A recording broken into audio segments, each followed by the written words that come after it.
আমাদের অ্যাসাইনমেন্ট, আজকের অ্যাসাইনমেন্ট হচ্ছে স্টক ম্যানেজমেন্ট। দেখো এখানে একটা বাটন আছে, হ্যাঁ, আমি ক্রিয়েট করছি এখানে হোম স্টক ম্যানেজমেন্ট। আমরা যখন এখানে ক্লিক করব, এটা অ্যাসাইনমেন্ট, তোমরা আজকে বানাবা এটা, ঠিক আছে? না পারলে তো আমি আছি। দেখো এখানে লিখবা স্টক ম্যানেজমেন্ট, এখানে লিখবো আমরা স্টক ম্যানেজমেন্ট, তারপর এটা বড় করব, এই দেখো, ওকে।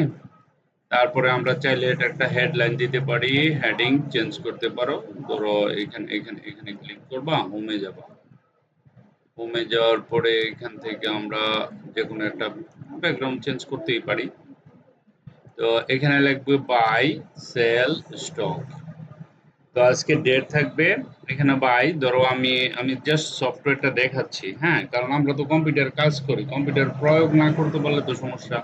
কম্পিউটার শিখে তো লাভ নেই, আমাদের কি করতে হবে, কম্পিউটার প্রয়োগ করতে হবে। একটা সফটওয়্যার, এক্সেল শিখছো, ঠিক আছে, এখন এক্সেল দিয়ে সফটওয়্যার বানাতে হবে, না হলে তো কাজ করা যাবে না, তাহলে তো শিক্ষা লাভ নেই।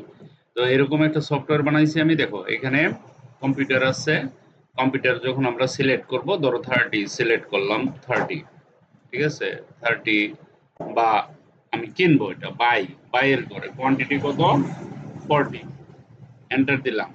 এন্টার দেওয়ার সাথে সাথে দেখো এখানে ইন স্টক বলতেছে, হ্যাঁ, তার মানে 40 আমি বিক্রি করছি 28টা, আমার মানে কিনছি 40টা, বিক্রি সেল পয়েন্ট হচ্ছে গিয়ে 28, তাহলে 12টা থাকে, তাই না?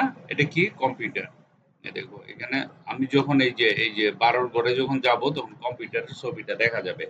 তার মানে এই জিনিসটা কি আমার স্টকে আছে সেটা তো আমি জানতে পারবো। এই দেখো অটোমেটিকলি এখানে যাওয়ার হুবার করার সাথে সাথে এরকম প্রত্যেকটা প্রোডাক্টের উপরে যখন আমরা হুবার করব, তারপরে এটা চলে আসবে, এটা ইন স্টক আছে, এটা সবুজ হয়েছে, কারণ এগুলি স্টকে আছে। যেগুলি নাই, যখনই এখানে আমি বিক্রি করতে করতে ধরো লেস দেন 5 হয়ে যাবে, তখন অটোমেটিকলি কোয়ান্ট সিলেক্ট কি হয়ে যাবে, রেড হয়ে যাবে।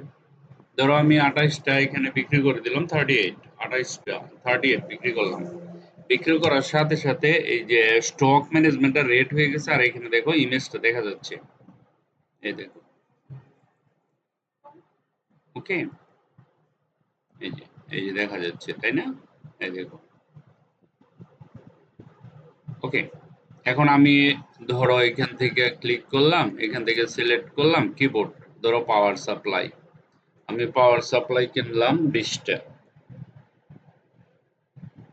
বিজনেসের জন্য।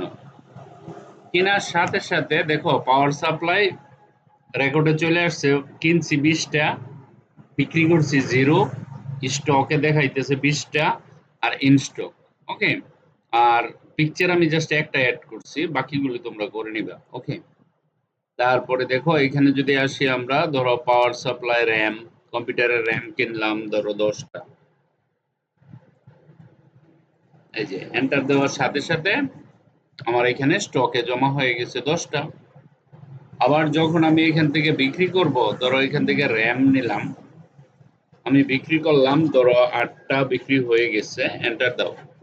কিন্তু এখানে বলতেছে আউট অফ স্টক, কারণ 2টা, কারণ আমি এখানে বলছি যে এখানে একটা রুল সেট আপ করছি যে 4-এর নিচে লেস দেন 4, অর্থাৎ 5-এর নিচে আর কি, 5টা, 3টা, 2টা, 1টা এরকম থাকলে এটা যেন রেট হয়ে যায়। এখানে একটা ফর্মুলা অ্যাপ্লাই করা হয়েছে, ঠিক আছে?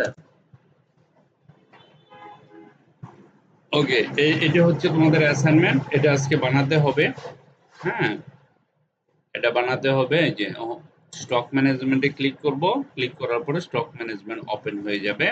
ওপেন হওয়ার পরে এখানে তোমরা এই সফটওয়্যারটা আজকে বানাবা, ঠিক আছে? এটা হচ্ছে অ্যাসাইনমেন্ট, আমাদের স্টক ম্যানেজমেন্ট এই যে, okay. So thank you very much.